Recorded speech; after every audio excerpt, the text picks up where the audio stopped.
let's go ahead and begin. We welcome your questions and comments afterwards, both in public and in private. Well, as some of you know, folks, I served for 34 years in the Air Force Reserve, and a very big deal with us was be ready. Well, guess what? In God's spiritual army, we're supposed to be ready. God's word tells us, be ready always to give an answer to every man. With that in mind, let's go ahead and look at the Bible and science confront crisis climate change. We'll define that in just a minute. First of all, 4 observations about crisis climate change. Number 1, folks, wow, this is a colossal subject. It is huge. But we will have the time to look at the tip of the iceberg, if you will. With that in mind, if you require additional clarification, explanation, or elaboration, we would certainly understand that, be happy to talk with you afterwards, and of course, we bring the books and discs so that you'll have resources to turn to. Number 2, besides being colossal, this subject is complex. We're talking about physics, astrophysics, geophysics, meteorology, chemistry, biology. However, having said all that, folks, we're going to make this as family-friendly as possible. We'll even throw in a few superheroes to keep the kids interested, and hopefully nobody will fall asleep. All right? Number 3, this subject is super controversial, to say the least. What should be our response, especially as Christians, based upon the Bible and science? According to the Bible, we are to be full of reckless rudeness, right? No, we're to be Jesus, and we're to be full of what? Grace and truth, correct? Speaking the truth in love. And then, folks, this subject is extremely consequential. We'll see that more in a few minutes, but along the way, look for some keys. We've got keys once in a while to illustrate that these are key points that we hope that you'll consider, and if you're taking notes, these would be points that you definitely want to go ahead and perhaps jot down. Let's look at the why, what, who, where, when, and how of crisis climate change. Let's start off with why, and in particular, why in church? Why are we talking about this today in God's house? I confess, for a long time I've been researching this, but I was reluctant to actually put together a program because I didn't think the topic was relevant for church. I was wrong. A lot of people were right in coaxing me to put together this program. Crisis climate change, folks, and again we'll define that in a minute. It's also known as catastrophic climate change, critical climate change. This is extremely relevant for Christians. Indeed, for 8 major reasons I know of. Number 1, crisis climate change, it basically has creation eclipsing the Creator, as we read in Romans chapter 1. Also, crisis climate change has environmentalism eclipsing evangelism. Case in point, recently I was in a very large Christian liberal arts university, and I was rather dismayed because everywhere I looked I saw banners and posters saving the whales. Nothing about saving souls. And then, folks, crisis climate change eclipses moral issues, not just in this election, but in the last election. I've talked to many fine Christians, some even here, and these Christians would tell me who they voted for, and I was quite surprised. And I would say, well, my goodness, hello, this individual supports partial birth abortions. This person supports LGBTQ. How could you vote for somebody like that? And in each case, the individual would say, oh, yes, you're right, these are terrible things this person supports, but we need them to save the planet. And then, folks, crisis climate change, it eclipses good stewardship of our time, talent, and treasure. It also eclipses prophetic issues. For example, as in Genesis 8, we'll talk more about most of this later on. Crisis climate change is a catalyst for a one-world government. More about that. Whoops, let's back up here for a second. I got excited. Crisis climate change, folks, it is hurting the poor. It's going to hurt the poor a lot more here at home and abroad. And then last but not least, crisis climate change, the emphasis affects almost everyone and everything. Don't get me wrong. I'm all in favor of what I call light green basic environmentalism. What's light green basic environmentalism? Well, folks, it's all about, hey, we don't want polluted water, do we? We don't want polluted air. I had the misfortune of living in LA during the mid-1970s. Some of you are nodding your head. You know what I'm talking about. You could see the air you were breathing. Not good. But as Aristotle and others have said, error is oftentimes truth taken to an extreme. So there are many fine people, maybe some here, maybe some are Christians, who have taken basic environmentalism to an extreme, and it's become dark green extreme environmentalism, and that includes crisis climate change. Well, we move on from why are we talking about this in church to why is crisis climate change a key issue, for example, in these elections. Well, crisis climate change, or climatology, was formerly known and is still oftentimes known as global warming. And it's at odds with natural climate change. Crisis climate change holds to these four things, okay?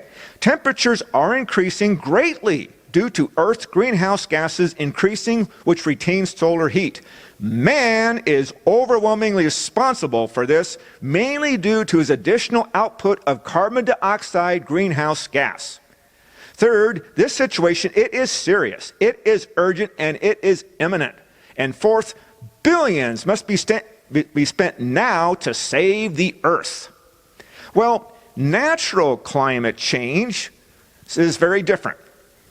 It says four things. Temperatures have temporarily increased moderately. Nature is overwhelmingly responsible for this, mainly due to solar activity, plus things like orbital perturbations, etc. Again, we'll talk about that in a minute. This situation is not so serious, urgent, or imminent. And billions can't and won't save the earth, but can help provide clean water, electricity, etc., especially to third world countries. In short, folks, our premise is that climate change is a naturally occurring cyclical event over which man has very little control. And folks, there are many, many brilliant scientists who would believe that. You can Google, for example, Dr. Fred Singer, an extremely famous atmospheric physicist. Very, very important. And he will tell you, the Earth is warming, but physical evidence around the world tells us that the human-emitted carbon dioxide has played only a minor role. Instead, the warming seems to be part of a natural climate cycle. Many more would agree with him. We're going to see that today, and we're going to see that the 97% consensus or majority supporting crisis climate change, it is a myth. We're also going to see that carbon dioxide, it's not a boogeyman.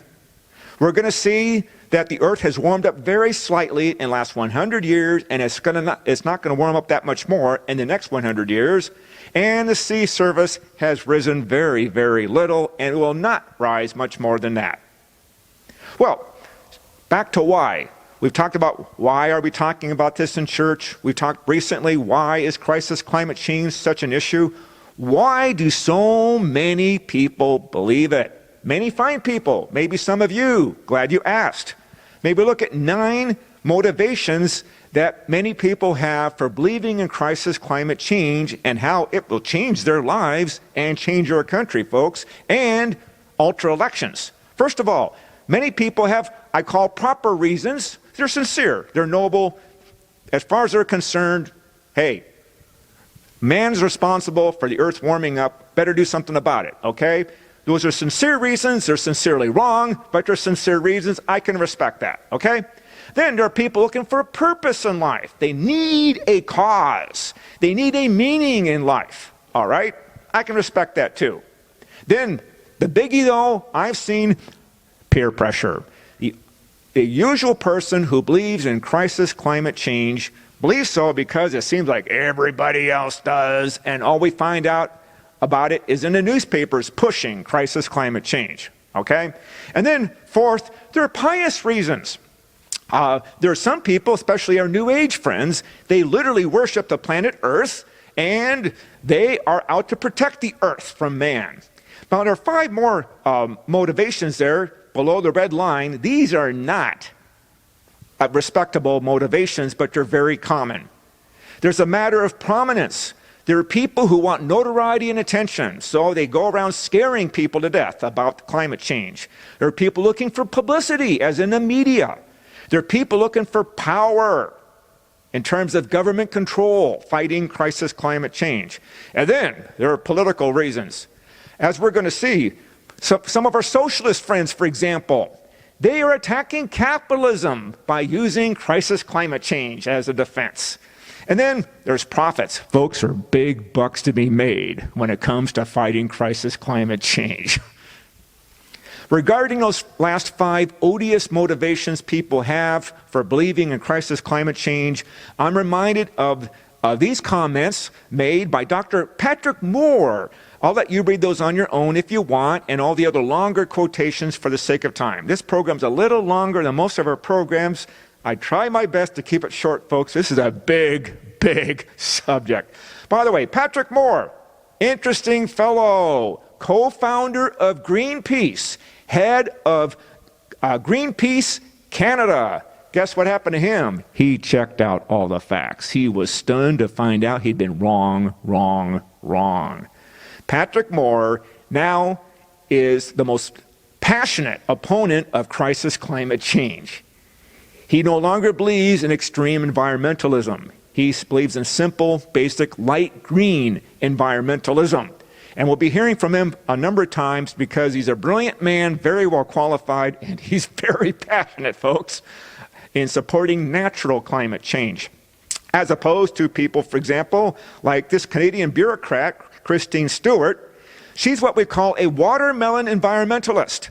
Green on the outside, red on the inside. She's a socialist, and she's using crisis climate change to beat the heads of capitalists.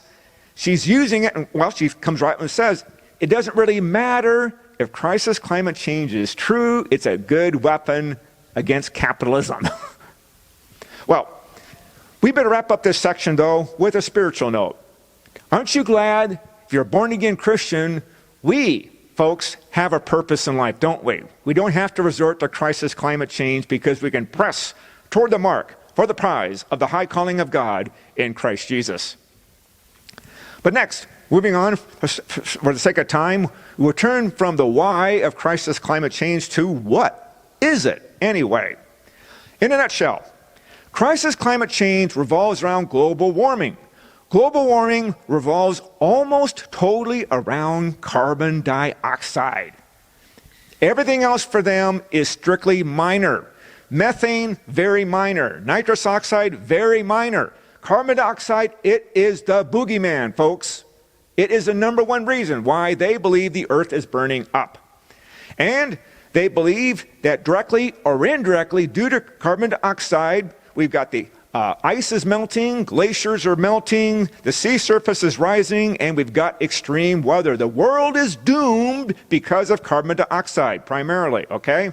Well, what's really up with carbon dioxide, folks? May I make 3 comments? #1, folks, many people don't realize this. Carbon dioxide occupies an extremely small percentage of the Earth's atmosphere. It's down there at the bottom in the red. Most people don't know how little carbon dioxide is in this atmosphere. And guess what? Man-made carbon dioxide is extremely small in our atmosphere. I've had people object to these figures. Folks, for the sake of argument, these figures are in agreement with almost everybody's figures, including crisis climate change people and government sources. But crisis climate change sources don't advertise how very, very little man's contribution is to carbon dioxide in our atmosphere. Regarding CO2, do you know the first and only scientist to walk on the moon, Dr. Harrison Schmitt? He, among other experts, will tell you the conventional wisdom about this essential gas, it's essential, well, I got that wrong, CO2. Anyway, folks, first thing I'm going to correct when I get home today. is that it is a dangerous pollutant. That's simply not the case. Instead of blaming almost everything on CO2, we believe in natural climate change, that the Earth's climate is a result of some significant multiple factors, such as solar cycles, orbital perturbations of planets in our solar system, cosmic radiation, and volcanic activity. But the biggie, folks, solar cycles, our sun. No big surprise, folks. Dr. Lomberg, for example, said Earth's climate is an incredibly complex system. It is basically controlled by the Earth's exchange of energy with the sun and outer space. He went on to say, indeed, solar brightness has increased about 0.4%, which, considering the sun, that's a lot, over the past 200 to 300 years. There's an excellent book, by the way, the entire book, a massive book, I've read it. It's called The Neglected Sun, and why it is by far the #1 reason for any kind of climate change. Indeed, folks, let's get real. Can we get logical for a second? Does anybody actually think a tiny wisp of carbon dioxide will have a bigger impact on the Earth's climate as opposed to the full electromagnetic fury of a hydrogen fusion-powered thermonuclear G2 yellow star, namely the sun? Come on. Well, moving on, before I get in trouble. Our second point about what's really up with regard to carbon dioxide. Guess what, folks? Almost always, higher temperatures precede higher carbon dioxide levels. High temperature causes carbon dioxide to go up. That's not what they're teaching in our schools. That's not in the media, all right? This scholar here said temperature drives CO2. It's the temperature that controlled the CO2, not the CO2 that controlled the temperature. And by the way, that graph there, I got that from Al Gore's film, Inconvenient Truth. His own graphics, folks, contradicts what he says. Another expert said, they have put the cart before the horse. It is global warming that triggers higher levels of carbon dioxide in the atmosphere, not the other way around. And then a third point to make about carbon dioxide, folks. Do you know that higher carbon dioxide levels and moderate temperatures actually nourish plant life? They are good for our Earth within reason. And we're very grateful for the fact that slightly higher temperatures and slightly more carbon dioxide is benefiting the rainforests and helping the rainforest to grow back. We turn back to Dr. Patrick Moore. This is his specialty. He is an expert in forests. This is his big thing, folks. And he will tell you the whole climate crisis, not only fake news, it's fake science. And in fact, carbon dioxide is a main building block of life. Without carbon dioxide, you don't have plants, folks, and plants are really, really important. Well, Patrick Moore and many, many, many colleagues are up against two incredibly powerful, well-funded entities. First of all, the UN's climate panel, and secondly, Al Gore's climate research project. As for the UN, Patrick Moore comments that they have a vested interest in scaring everybody about climate change. Patrick Moore notes, if the IPCC, which is the UN's climate panel, if they did not find that humans were the cause of warming, or if it found warming would be more positive than negative, there would be no need for the IPCC or similar entities. So you see, folks, the UN has a vested interest in scaring everybody. They have to, otherwise they're out of a job when it comes to the climate. Incidentally, from our own Western Washington University, very famous geophysicist Dr. Donald Easterbrook, he notes the UN is using climate change as a lever to push for world government. Folks, sounds a lot like 666. You know what, though? Combining in the UN's climate panel, scientists and politicians, we wind up with a very dysfunctional union. This has certainly turned out to be the case because of ClimateGate. The cat got let out of the bag, folks. It's called the ClimateGate scandals 1.0 and 2.0. Somebody in a British think tank leaked thousands of confidential emails from the UN climate panel with other environmentalists around the world. These emails were scandalous, folks. People were shocked at how reckless the UN people were with the facts. And they were shocked to find out how ruthless the climatologists were against anybody who opposes them. Ruthless in their tactics. CBS even admitted when this came out, files show that prominent UN scientists were so wedded to theories of man-made global warming that they ridiculed dissenters and plotted how to keep researchers from publishing and discussed how to conceal apparently buggy computer code. What was the response of environmentalists, extreme environmentalists? What was the reaction to the ruthlessness and recklessness of the UN scientists? It's okay. They've got to save the earth, even though it means lying and cheating about it. Guess what, folks? We don't really need to save the earth. We do need to save the world, spiritually, for the Lord Jesus Christ. The earth pretty much can take care of itself. But folks, to the British credit, this was an atom bomb for them, ClimateGate 1 and 2. They were shocked, but the British are in for some other shocks.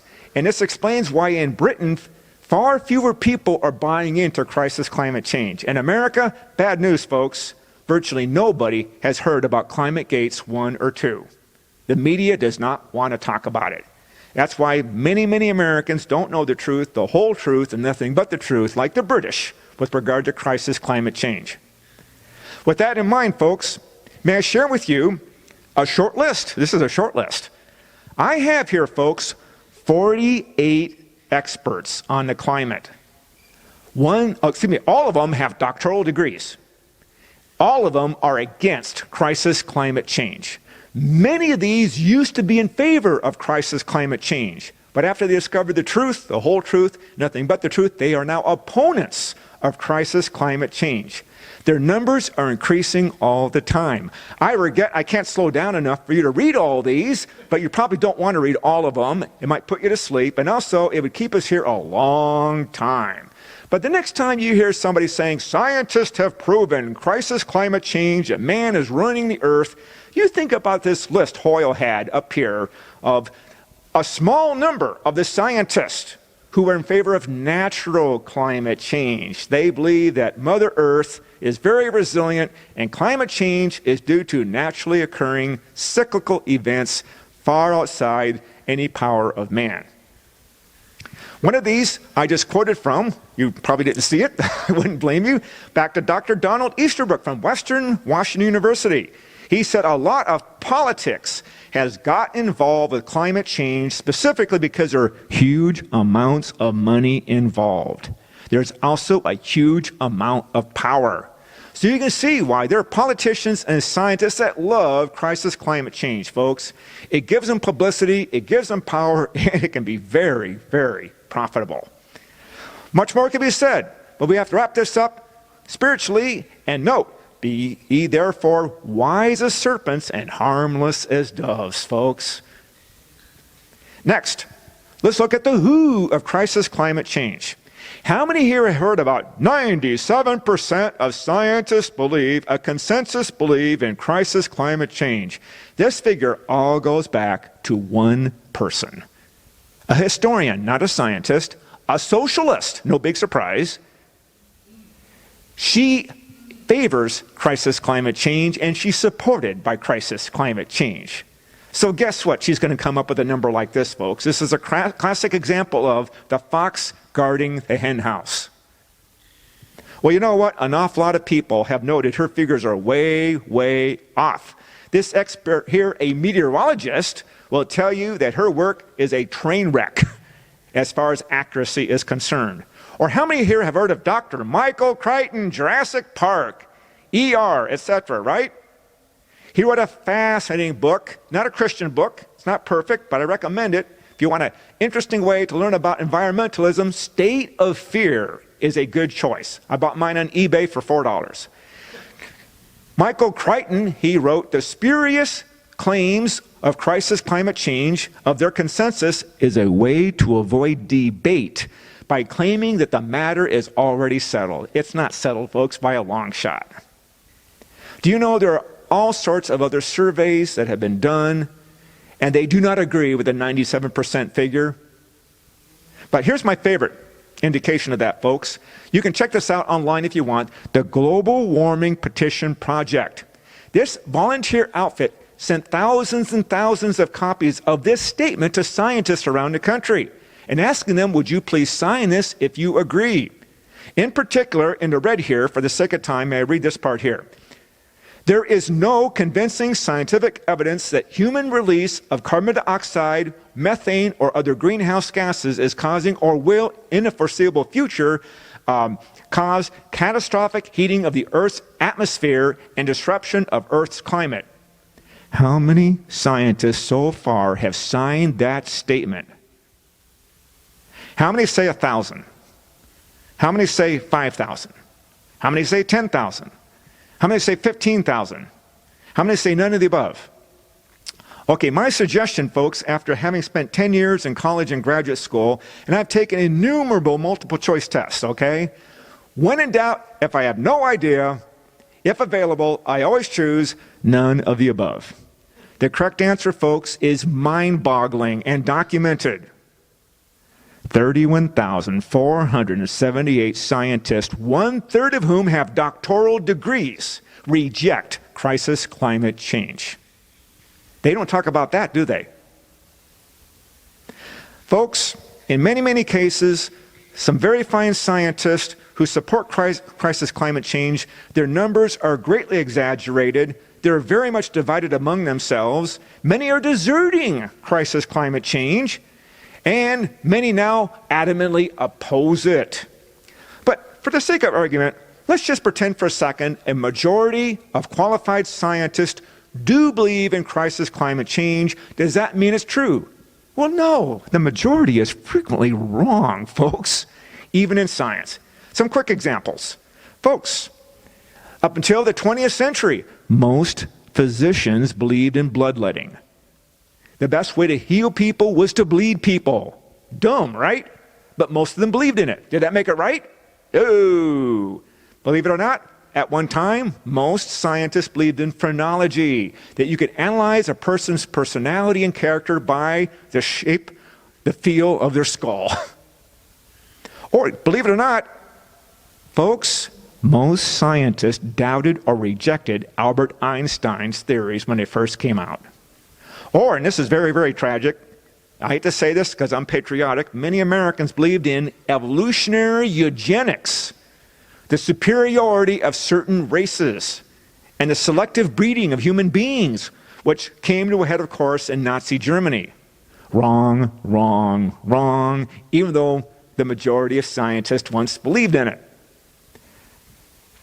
Folks, if there is a majority or consensus in support of crisis climate change, and I don't think there is, and it's certainly not very much if there is, does that make it true? No, because who determines the truth? God does, doesn't he? Right? Sanctify them through thy truth. Thy word is truth, correct? Well, let's get more specific regarding who in crisis climate change. 3 examples. We start with Mr. Al Gore, head of the Climate Reality Project. It is said that his slideshow pushing crisis climate change is a slideshow that saved the world. Boy, is that heady or what? And that slideshow was the basis for his very popular 2006 film, An Inconvenient Truth, followed by the 2017 sequel, which was not very popular, as well as his 2 books on the subject. Even supporters of crisis climate change admit Al Gore is an expert at cherry picking, at going all over the world and looking for isolated things that support his views and ignoring everything else. And he's an expert at putting spin on things. This expert admitted Gore's circumstantial arguments are so weak that they are pathetic. It is simply incredible that they and his films are commanding public attention. Scientists have shot to pieces Al Gore's film, but the worst is yet to come. Stay tuned, folks, because the British are coming. Our second who's who, Dr. Bjorn Lomberg. You know what, folks? Hollywood could not invent this guy. Dr. Lomberg was a staunch member of Greenpeace, a staunch extreme environmentalist, and he wanted to write the ultimate book documenting the evidence for crisis climate change. When he finished doing all of his research, he was stunned. Guess what happened to him?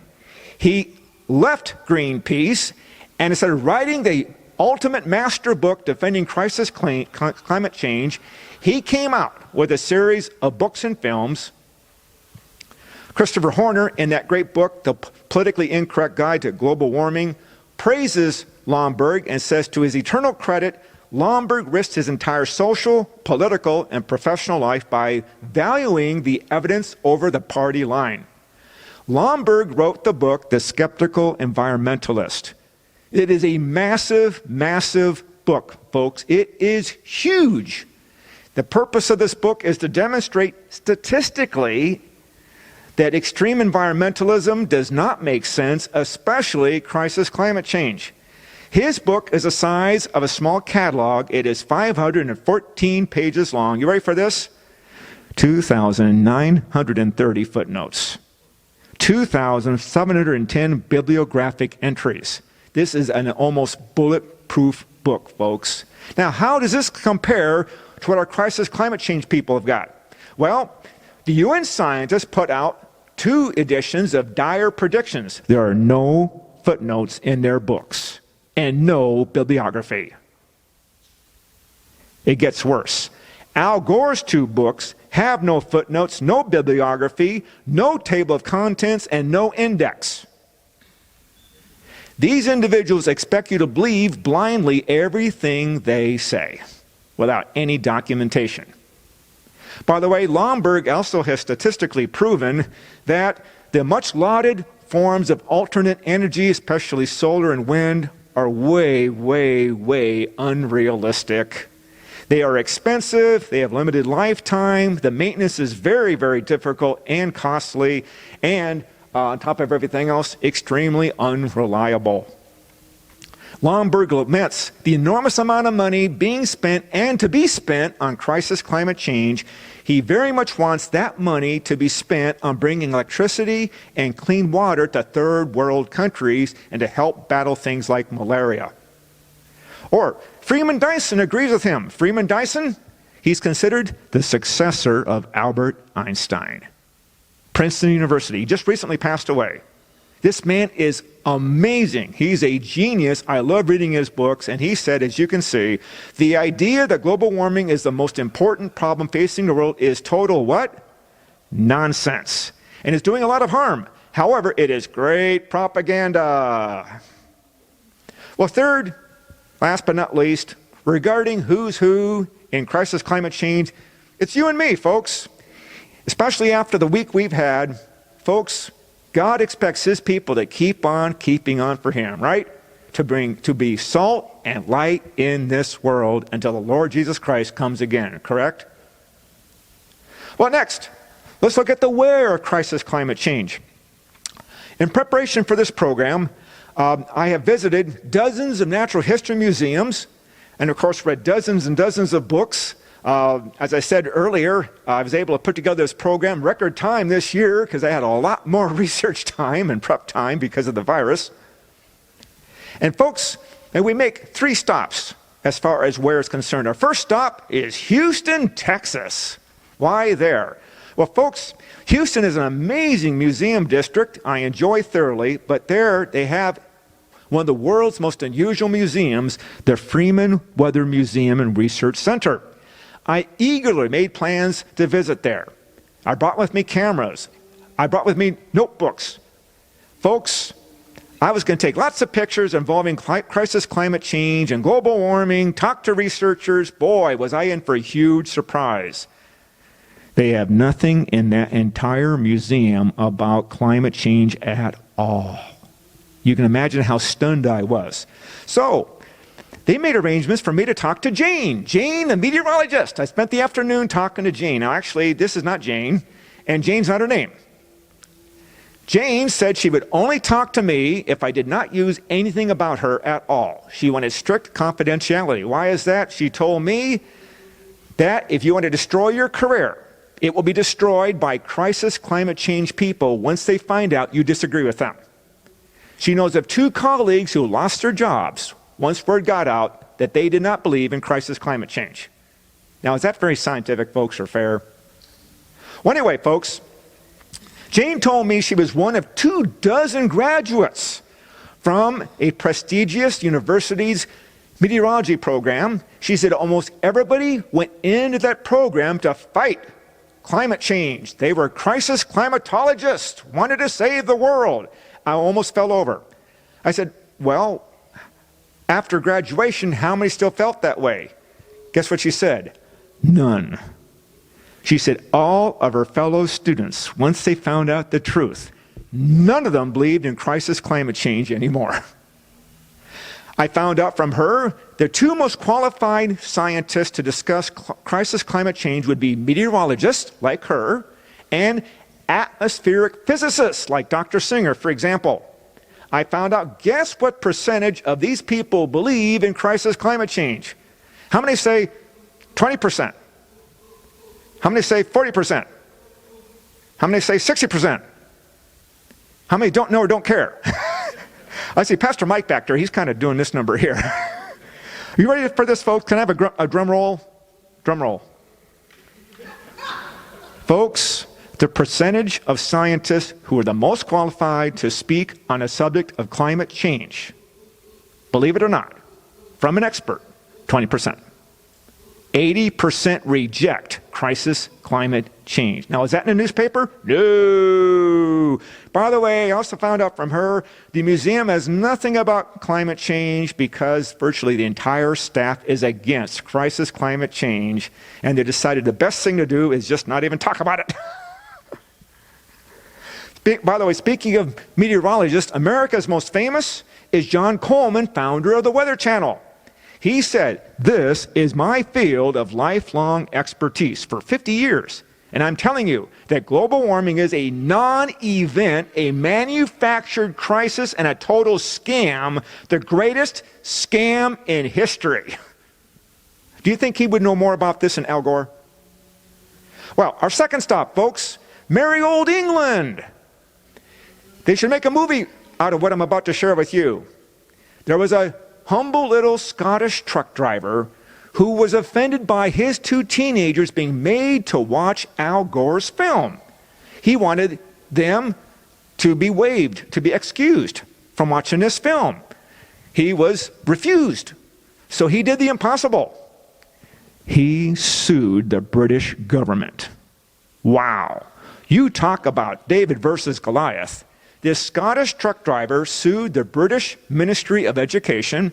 It was a trial that lasted about 2 months, incredibly expensive. The court was very liberal and prone to believe in anything politically correct, and the court was almost always loyal to the government. He did not look like he had a chance. Guess what happened, folks? He not only won at the British version of their Supreme Court. The British version of the Supreme Court outlawed the mandatory viewing of Al Gore's film in their public schools unless there was equal refutation time available from the other side. Al Gore's film, folks, has been thoroughly shredded by experts, even the British government. The Chief Justice said, science is used by Al Gore in the hands of a talented politician and communicator to make a political statement and to support a political program. ABC News was one of the few places in America that even mentioned this landmark court ruling. Well, folks, this really nailed the coffin as far as the British were concerned about crisis climate change. But once again, hardly anybody in America has heard anything about this. In fact, I have not met anybody yet who knows about this. I have talked to scientists who have never heard anything about this. While we're at it, folks, there were 9 major inconvenient truths set forth in the British press. Overall, folks, to make a long story short, the British government decided that the famous hockey stick graph of Michael Mann from the UN, it was bogus. Michael Mann insisted that temperatures have been going down until modern civilization, and because of man, now the temperatures are going way up. The hockey stick, that has been thoroughly discredited by not just the British court, but also by scientists. The UN no longer accepts this hockey stick graph. The UN no longer has this in their books. Al Gore no longer uses this in his film. But guess what? The hockey stick graph pushing crisis climate change is commonly taught in American schools today. I can show you the material. This is grossly, completely outdated information used by desperate communicators and naive educators, folks, when the experts and the British government have debunked the hockey stick. While we're at it, the British court debunked Al Gore's claims about carbon dioxide. Al Gore's claims that the sea level will rise 20 feet. They said that was ridiculous. They debunked his claims about extreme weather. By the way, speaking of extreme weather, this expert here said there isn't the slightest evidence that more carbon dioxide has caused more extreme weather. And then, folks, perhaps most of all, the polar bears. How many have heard that thanks to man, we're killing off the polar bears, folks? Right? The British court found no evidence of this at all. Big, long story. It's a gigantic fairy tale, but it's commonly taught in schools today to scare school kids and make them cry because man is responsible for killing off those poor polar bears. This is a complete, total myth. The polar bears are doing just fine. Our third stop, folks, the great state of Montana. Why? We could share a lot with you about ice melts and glaciers and that kind of thing. For the sake of time, I thought maybe this would say it all. Okay, folks? How many here have been to the wonderful Glacier National Park? Isn't that a great place, folks? Now, if you were there when I was there, they were scaring everybody. All the exhibits, you remember that? Okay, how many remember this? We were told because of man, everything's getting hotter and we're melting all the glaciers, and by the year 2020, all the glaciers will be gone from this park. Guess what, folks? It's 2020. Guess what? They still got lots of glaciers. Do you know, folks, the glaciers have been melting at this park since 1850. Did man have anything to do with that? No, we had no cars at the time. We had no factories. We had no giant power plants. So you can't blame that on people, can you? Mother Nature, folks, especially because of solar activity, is responsible for slight increase in temperature and melting off some of those glaciers. The response of the park, they have arbitrarily decided by 2030 all the glaciers will be gone.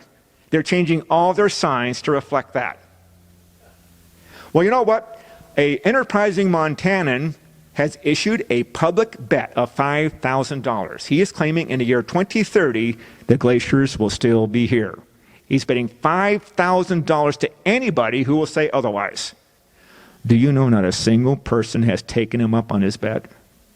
If you don't mind me being blunt, could I be blunt here? I apologize in advance. But folks, our crisis climate change friends will not put their money where their mouth is. They're afraid to bet against that man, folks. Well, wrapping things up on a spiritual note, the Bible does tell us, as in cases like this, come and let us reason together, saith the Lord. Well, next, let's look at the win of crisis climate change. Let's look at 3 timeouts, if you will, starting with Doomsday Deadlines. Al Gore, bless his heart, he has announced the debate is over. We must act now. Don't waste time thinking about it or researching it. Just start spending money. And we better do what he says, because the former governor of California has announced, I say the debate is over. Sorry, I can't resist. All right, I'll stop.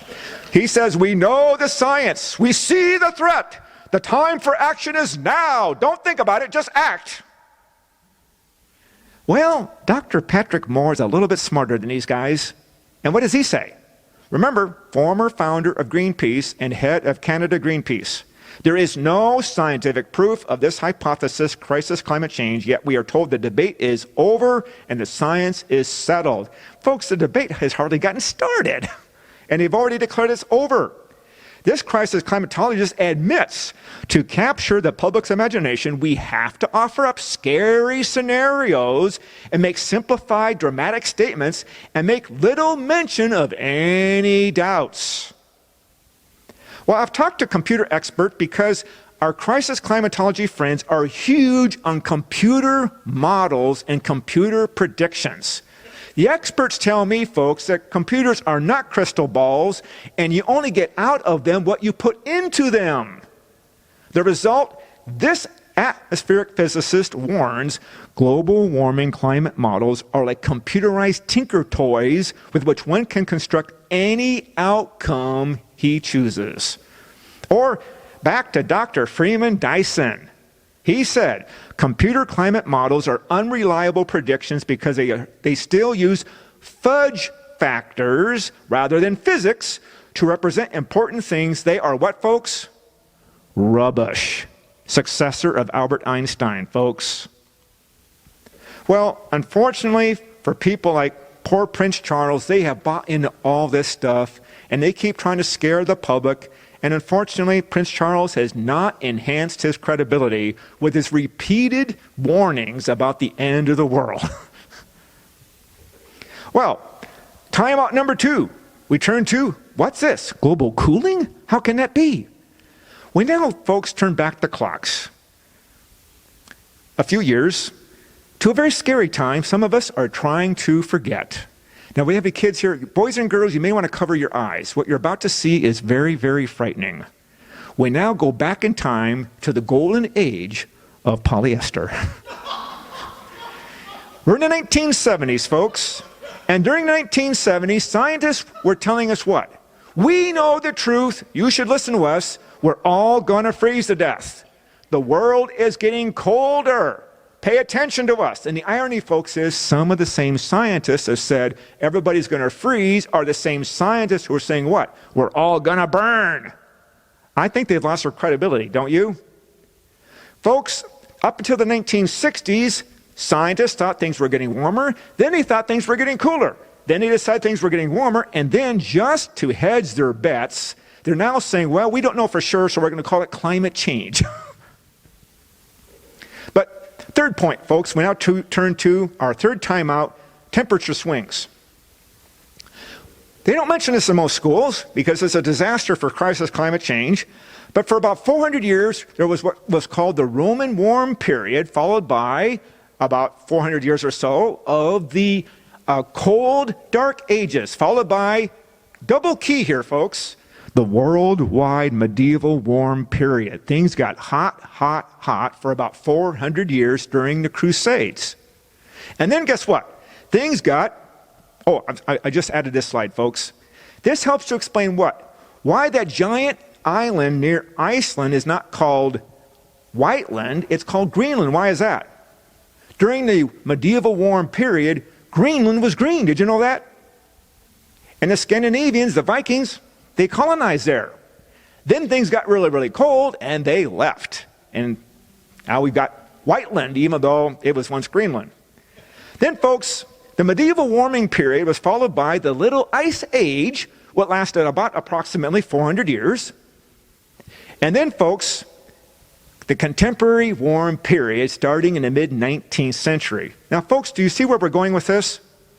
The world's temperatures are changing dramatically, and man had nothing to do with it because at this time, man wasn't producing greenhouse gases in any quantity at all. There were no cars. There were no factories. There were no power plants. So you can't blame these changes on man, can you? Naturally occurring cyclical events. Well, let's get more specific, shall we? Let's get back to the USA. The National Oceanographic and Atmospheric Administration has been keeping track since 1880 the highest temperature in each of these 50 United States. Now, if crisis climate change is true, then we would expect global warming And we would expect things to get hotter and hotter, right? And we would expect that most states will have had their highest temperatures ever when? Recently, correct? Within the last 10 or 20 years, right? Wrong. Washington State's highest temperature ever was in eastern Washington. It wasn't 10 years ago or 20 years ago. It was 60 years ago, at a time when there are fewer cars and factories and power plants than today. Eastern Washington got hot, folks, on its own. Man had very little to do with it. But it gets better.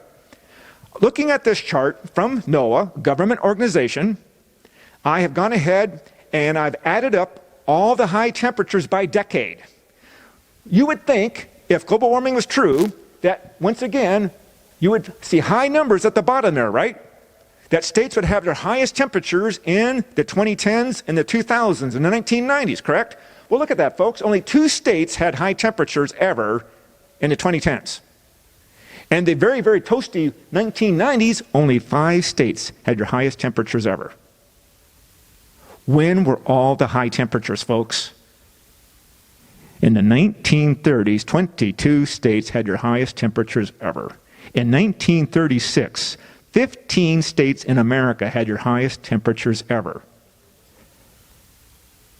Folks, do you know we have 11 times as many cars today as in the 1930s? We have far more factories and far more power plants than the 1930s. So how come in the 1930s we have so many high temperatures? Man has very little to do with it, folks. Mother Nature is basically saying, I'm going to do what I want to do. Nuts to you. And by the way, folks, in the 1930s, because of the high temperatures, we had the Dust Bowls, which made the Great Depression that much more worse, okay? Well, final timeout, we come to the end of the world. According to our crisis climate change friends, and again, many of them are nice people, may have some here today, they believe that man's responsible for crisis climate change is called anthropogenic climate change. Well, you know what? They're partly right. Did you know that? The world is going to get hot, but man will have nothing to do with it. It's theogenic climate change. God is going to burn up this world, folks. It won't be because of man. God finally, folks, He's going to decide enough is enough. And the Lord Jesus Christ is going to come back and make things right and recreate this world. The heavens shall pass away with a great noise, and the elements shall melt with fervent heat. The earth also and the works that are therein shall be burned up. It'll have nothing to do with Al Gore, folks. It's God, right? By the way, speaking of which, how many here have been reading about all those forest fires and it's climate change is responsible and people are responsible for climate change? There is so much we could say about that. For right now, may I note, this forestry expert says there were larger mega fires and more of them before World War II than today. But they don't mention that in the papers. The papers say, more and biggest on record. Whose record? How far back are they talking about? They don't mention that, do they, folks? They say experts say. Which experts? How many experts are they? What are their specialties? Last, not least, how should we respond? Number 1, beware. Beware, the Bible says, lest any man spoil you through philosophy and vain deceit after the tradition of men, after the rudiments of the world, and not after Christ. With that in mind, folks, we're slowly coming to a close here. Some of you are probably thinking, let my people go. Folks, not just climate change, but for anything now, when you read the newspaper, it's important to think as we read and to read between the lines. And this is a classic example of how to do that. There's a famous book called The Climate Challenge, and they have in that book the famous pickle paragraph.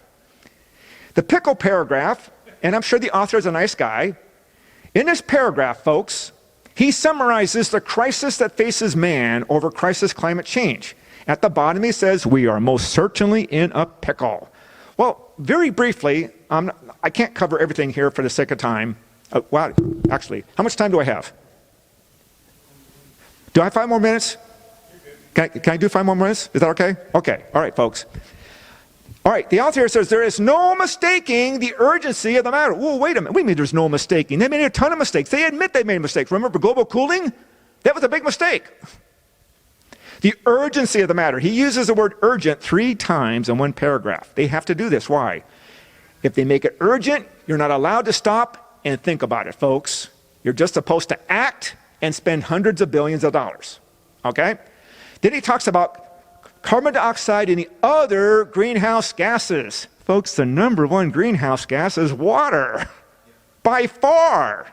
By far. Carbon dioxide is nothing compared to water. So how can they say any other greenhouse gases? And then it goes on to talk about the world's climate scientists. Which ones? Who are they? What are their specialties? I just showed you 48 experts with doctoral degrees who don't agree. Then it talks about that we may be losing our ability. May, he uses that a term twice. So in other words, you're expected to spend hundreds of billions of dollars on may. I don't think that's a smart idea, do you? Anyway, goes on here, folks. Well, anyway, you get the idea, okay? I'm trying not to belabor this. Secondly, be humble. Al Gore, bless his heart, I can't believe he said this. I feel like holding up a fork or something as a lightning rod so God won't strike me dead. Al Gore actually said, we have become more powerful than any force in nature. Hello? The next time there's a major earthquake, you think about that. The next time there's a solar flare, you think about that, folks. Now, is that a dumb thing to say? I'm pretty sure this is how God looks at us, folks, when we say stuff like that, don't you? Or, I don't know about you, Pastor Mike, I love this section here in Job 38. When God is talking to Job and says, who is this that darkeneth counsel by words without knowledge? In other words, he's saying, hey, who's talking without knowing what they're talking about? Ready for this? Gird up now thy loins like a man, for I will demand of thee, and answer thou me. Wow, if I were Job, my knees would be knocking here, folks. God is chewing me out. Where wast thou when I laid the foundations of the earth? God's saying to Job, hey man, where were you when I made everything? Who are you to critique what I've done? Declare if thou hast understanding. Job very wisely, he stopped, didn't he?